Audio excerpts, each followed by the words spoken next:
Wait, did I grab the first one?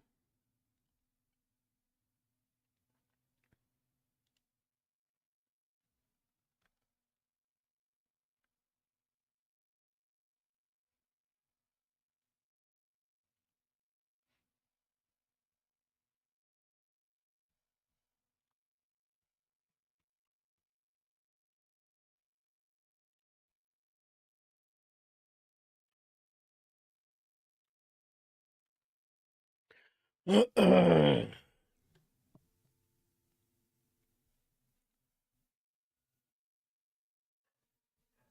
be back. Gotta take care of some stuff real quick.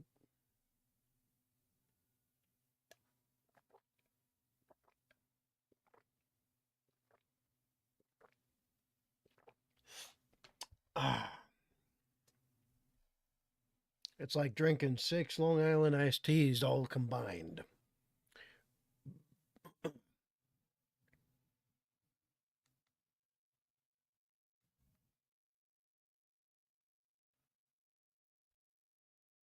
All right, that's wait. Now I just look too freaking. I don't know. Lights, camera, action. I don't freaking. Anyway, we'll give it a sec, but I gotta do something. I'll be back. I'll be back. Or whatever Arnie said.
Okay, we're gonna do some mrballen tonight.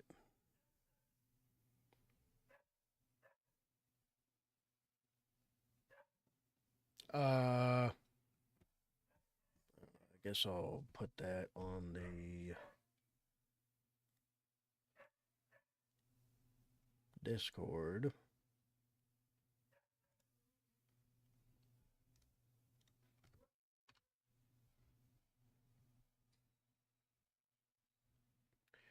All right, cool.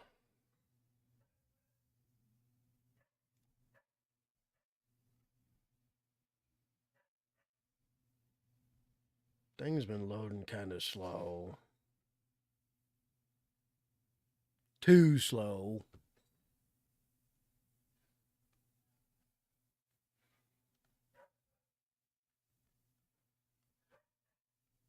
I got a minute. I can wait for people to get in here.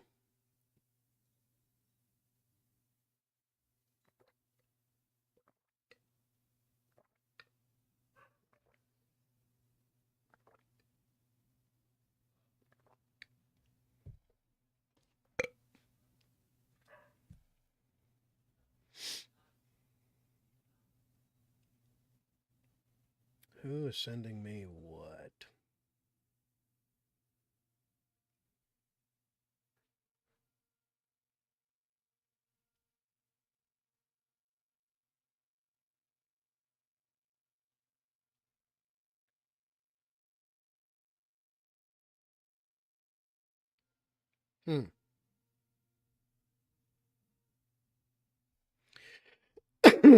Mierda.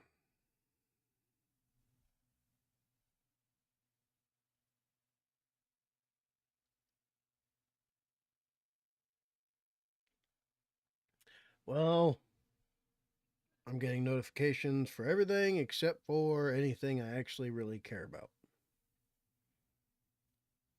Ain't that the doohickey?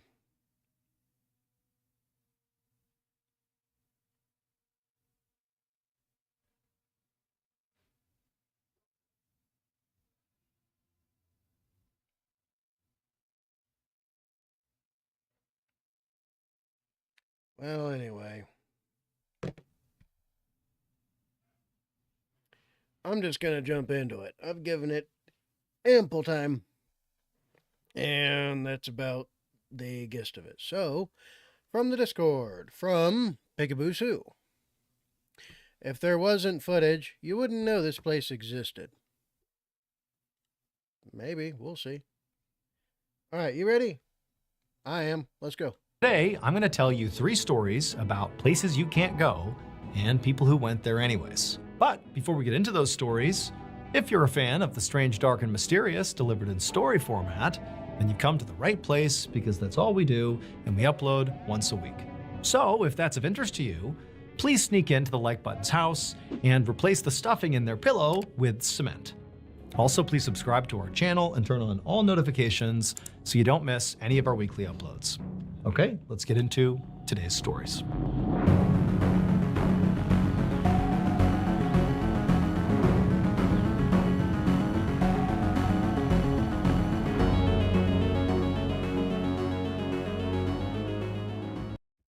I still love Mr. Ballen's intro. Around 4:45 p.m. on February 11th, 1995, a 50-year-old man named Eric Tollett sat in his office in the furniture factory that he owned in Northumberland, which is a pretty rural country in northern England. From inside his office, all Eric could hear outside was the thumping of the rain on the roof.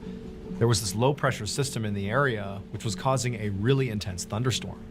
In fact, the storm was so bad that Eric had actually decided to close the factory for the day so all his employees could stay home during the storm. And Eric was glad that he could actually afford to give his employees a day off like this, because it had not always been that way. He had bought this factory 16 years earlier, and it had taken all of his savings and scrapping together all of his money to actually... Hello, Owly. How you doing?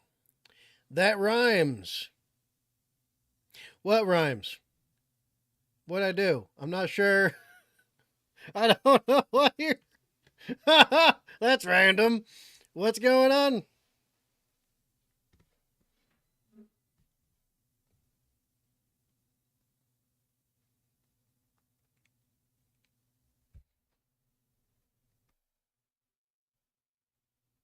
I swear I put the latency. C2C REN should be free. Yeah, I know. Copyright of me, Blast Cat Badger. I'm the one that came up with that. You've probably seen it. You've probably seen it on X more often than anywhere else. I'm the one that came up with it. Full credit to me. If you use it, please tag me or something. Share my things. I don't know. Credit me somehow. That's all. But yeah, I like it too. And I like the idea of being able to go back to a run and it not being an enemy of mine. I like that idea too. Pay royalties? Uh, no, not royalties, because it's not like I make money off of it. Um, but just credit, I guess. Just credit me, that's all. Let people know who the original poster was and we're square. But yeah, I made that to make fun of the to make fun of like the Palestinian chant, the Gaza chant, and redirected towards something that's actually morally and ethically good, which is a free Iran, or more principally Persia. You know, show them how to actually do it. That's where that came from. I was like, screw these guys. There's a better way to use this. And it turns out it was a good idea. Bye bye, Ayatollah. I did say that if I got sponsored by a bunch of Iranians to go and help deal with their internal problems, I'll say it that way, and to assist the people to put a permanent end to the regime, well, I would have dropped everything to go help. Not for free, though. No, no, no, no, no. Not for free. Never do anything for free. Right? They would pay for it, that's for sure. But, right, then that makes sure everything's fair and even. Ali Ben. That doesn't rhyme. Bye bye, Ayatollah.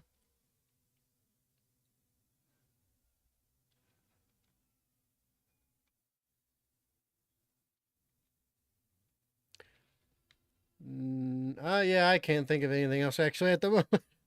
You're right, that doesn't rhyme. Anyway, let's continue. Make the investment. And then after he purchased the factory, it required a huge renovation to make it ready to be a furniture factory that he could actually sell products out of. But now, after 16 years of hard work, his business was quite successful. And so a day like today was no big deal. He wasn't all that concerned about the lost profits that day. Instead, he was just using the time to catch up on some admin work and also spend some time with his family. Eric's girlfriend, whose name was Leslie, was at the factory with him, hanging out in the office as well. And also Eric's brother, whose name Glad I made you laugh. Ha ha. was Donald, had taken Leslie's 8-year-old son over to the factory's attached garage to go play. But as Eric, shuffled through his paperwork and did a few things, and Leslie was over at the window looking outside, suddenly the door to his office swung open. And it was Leslie's 8-year-old son who came barging in. There's no Donald, so Eric's brother's not with him. And the son, he just looked totally panicked. And he immediately said, before, Eric or Leslie could ask any questions, that Donald had collapsed over in the attached garage. Now, initially, Eric didn't really know what to make of this, but his first thought was, his brother Donald was 60 and he did have some health issues. And just hearing this kid say that Donald had collapsed, it signaled to Eric, like, oh my goodness, did Donald have a heart attack? Or he was also thinking, this kid's only 8 years old. Is he overreacting? Is there actually something totally benign happening? Whatever it was, Eric knew immediately that it was time to drop everything and run over there and check on Donald. And so that's what he did. He and Leslie put their stuff down. They ran with the 8-year-old, through all the way to this attached garage, which, in virtue of it being attached, they never actually went outside into the storm. They just ran straight to this garage. And sure enough, when they got there, there was Donald laying on the ground. And so before Eric ran over to his brother to assess him, to see what was going on, he just stopped right in the doorway and turned to Leslie and her son, and he told them, go back to my office and call 911. I'll be in there as soon as I can.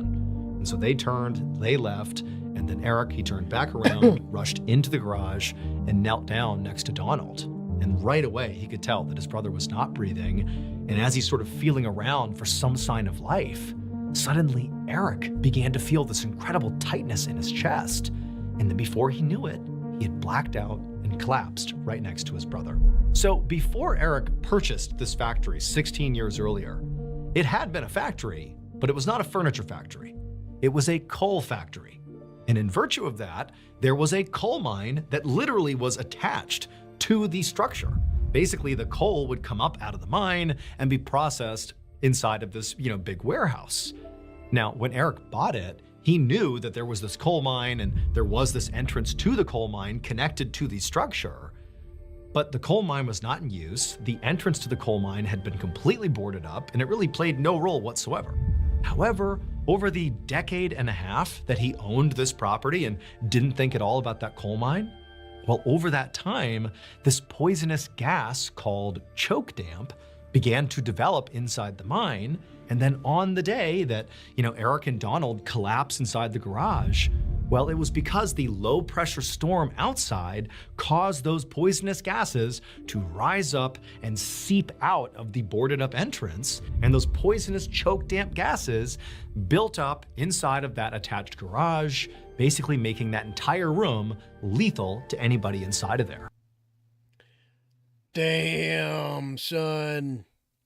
And the fact that stuff like this can happen pretty much any moment and still does. Bub, be careful of buildings. Make sure you got plenty, and I mean plenty, of ventilation. Right? You don't want to die from carbon buildup in your garage while your vehicle's turned on, or in your house if your gas is left on, like any of that. No. And so, unfortunately, Donald would die from poisoning. Eric, when he passed out, he nearly died, but he was pulled out in time and ultimately woke up in the hospital, and he would survive.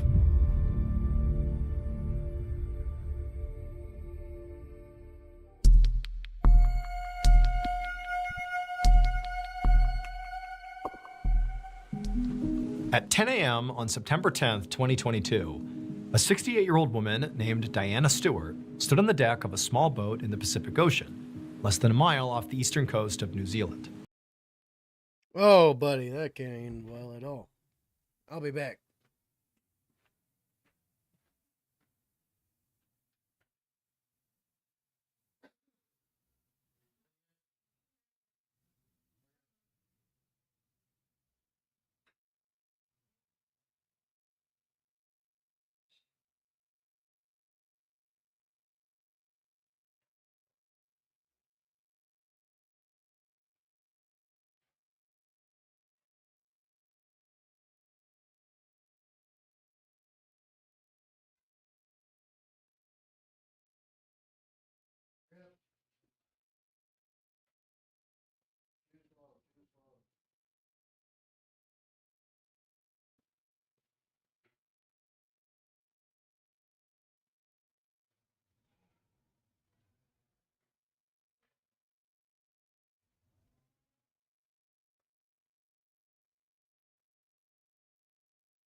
All right, I'm back. She looked out at the perfectly calm, light blue water, and she saw this albatross bird flying across the sky. So she lifted up her camera and took a picture. Diana was a wildlife photographer, and she was also a member of the Nature Photography Society of New Zealand. And she, along with 9 other members of this society, had chartered this boat for a special birdwatching and photography trip. And so far, the trip had lived up to the hype.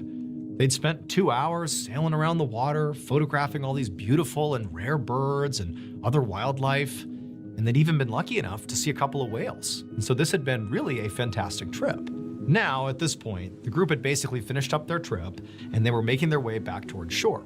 And so as they were going, Diana was keeping her eye out for any last-minute picture opportunities. And as she was looking around, looking for birds, she noticed something in the water. There was something huge moving sort of near the boat. It actually looked like it was moving towards the boat, sort of at an angle. And at first, she couldn't really tell what it was. But then suddenly it came into focus that it was an enormous whale. This huge whale is going to swim basically right under the boat. And so Diana, she pulled out her camera to take a photo. But then the worst thing possible happened. This whale, sure enough, came towards the boat, but it didn't go under the boat. It rammed the side of the boat. And before Diana could do anything, suddenly the boat was lurching onto its side, and she and the rest of the crew were thrown off the boat into the frigid water. And the second she hit the freezing cold water, her life jacket, which she was wearing, it automatically inflated. It was one of those auto-inflate life jackets. It inflates, and she's sort of disoriented. The water was so shockingly cold. I mean, this is a completely unbelievable situation to find yourself in.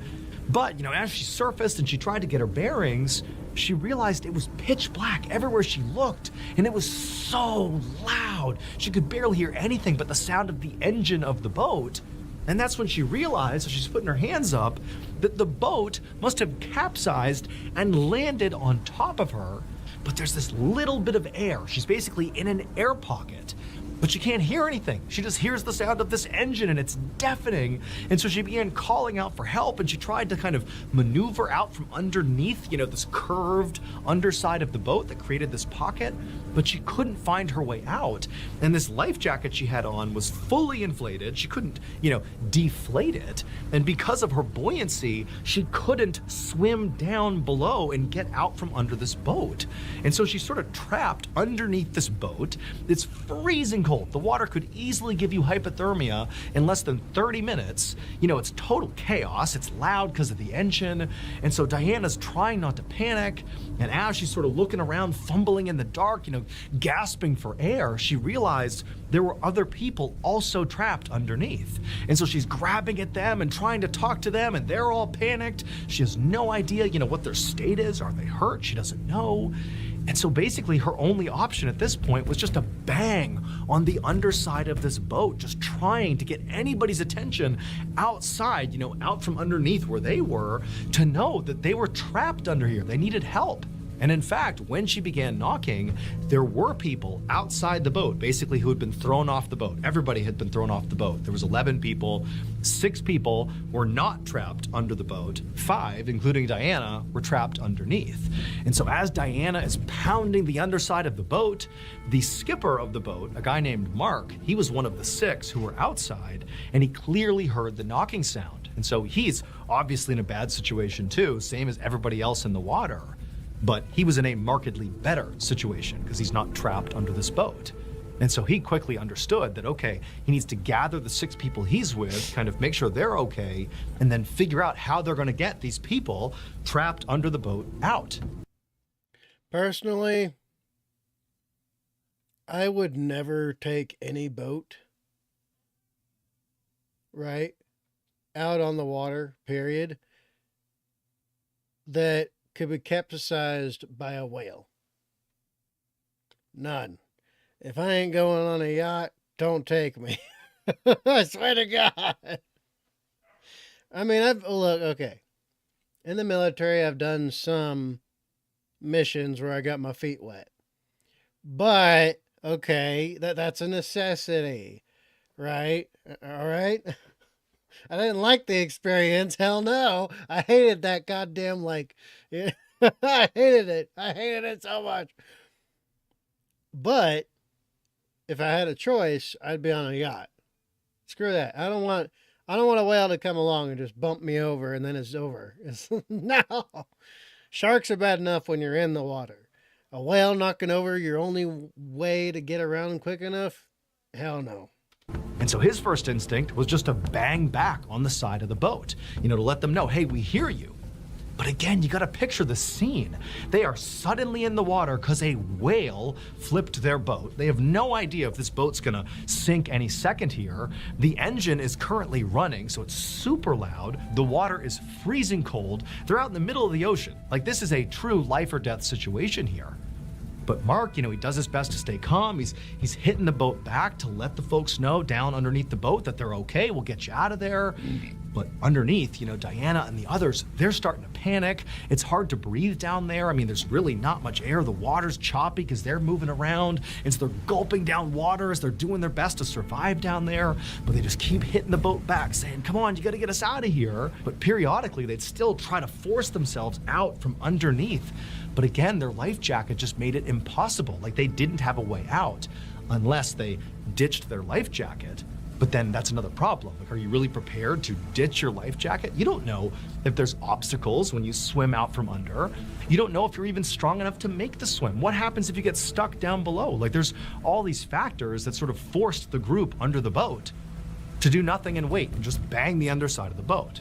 And so Mark... Give me a sec, some loud stuff happened.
Okay, I am back. Out on the outside with his group of 6 people, including himself, they actually climbed on top of the flipped upside down boat. The boat was big enough that he knew their extra weight would not cause it to sink any further or create a worse problem for those under the water. He just knew he had to get those people out of the water to avoid hypothermia. And then once they were all up there, Mark found one of the people he was with, their cell phone, despite being submerged, was still working. And so Mark took the phone, he called authorities and said, you gotta send somebody out here right now. We have people trapped in the water. We need your help. Authorities said they would be out there as soon as possible. And sure enough, authorities were able to get out to the boat fairly quickly. And they were able to get Mark and the 5 others that were trapped on top of the capsized vessel to safety. And then divers were sent into the water and they went underneath the boat. And sure enough, the 5 others, Diana included, they were all still there. But unfortunately, all 5 were deceased. However, those 5 didn't die from hypothermia. They didn't die from drowning. When the boat was actually hit by the whale and capsized, that caused some of the gasoline lines to rupture. And so there was this leak in the gasoline lines, and when the boat was upside down, that leak was basically pouring into the air pocket. The dark, freezing cold, loud, awful air pocket they were in was basically filling with toxic gasoline fumes. And ultimately, 17 minutes after capsizing, all 5 died from gasoline poisoning. Ah, brother.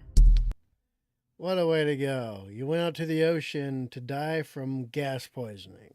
Not from drowning, not from a shark eating you, not from a boat getting capsized on your head by a freaking several dozen ton whale. No, from gasoline poisoning. Jesus. Rest in peace, but gosh damn, what a cautionary tale. Again, don't go out on the water in something that ain't bigger than everything else inside the water. I swear to God, don't do it.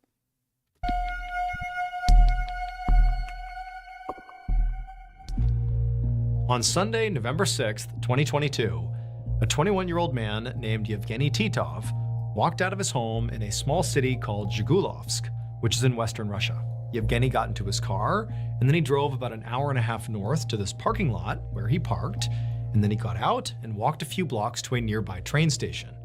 When he got there, he asked the person behind the counter when the next train was going to St. Petersburg, and they told him there was one leaving soon. He bought a ticket, and then Yevgeny sat and he waited, and then eventually his train rolled through. What? After I do the dish and brush for mouthwash and take a shower, do I go to bed? Or can I play Xbox after?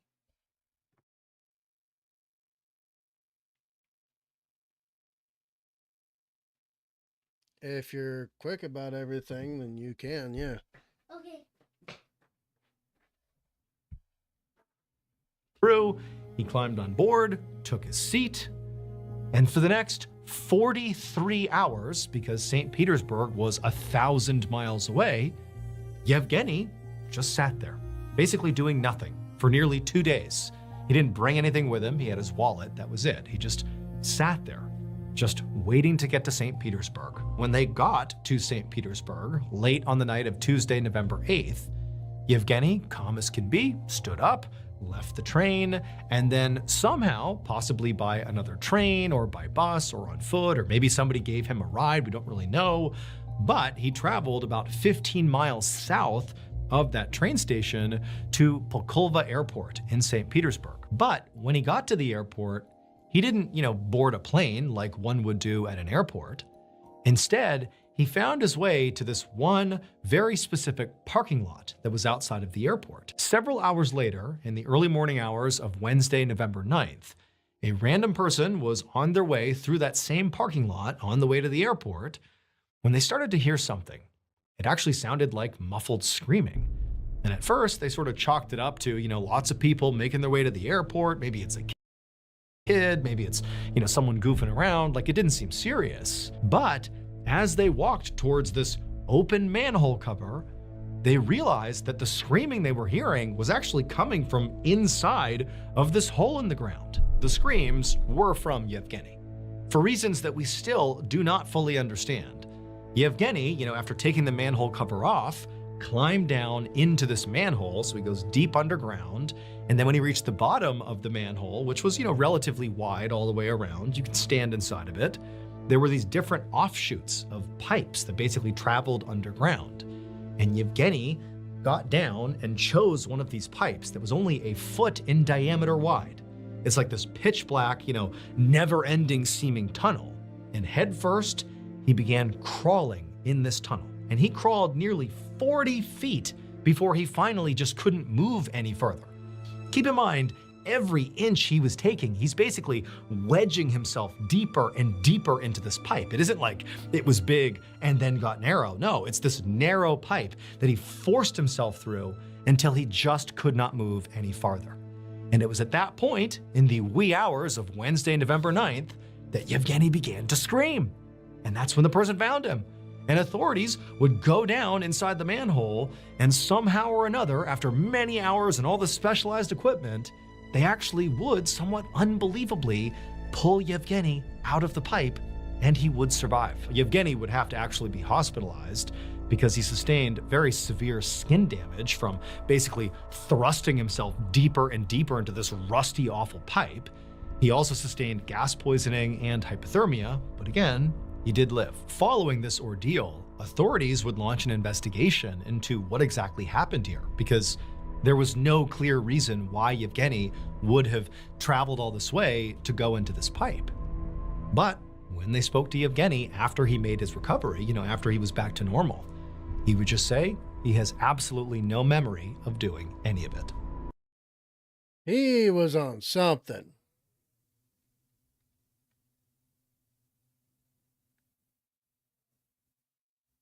He was absolutely on something.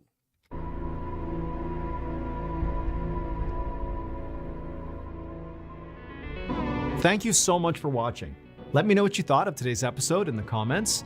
And remember, we have hundreds of videos for you to binge right now. Well, there we go. From Mr. Ballen. If there wasn't footage, you wouldn't know this place existed. That's very true, and that goes to show with a lot of places. That being said, what did y'all think? What did y'all think?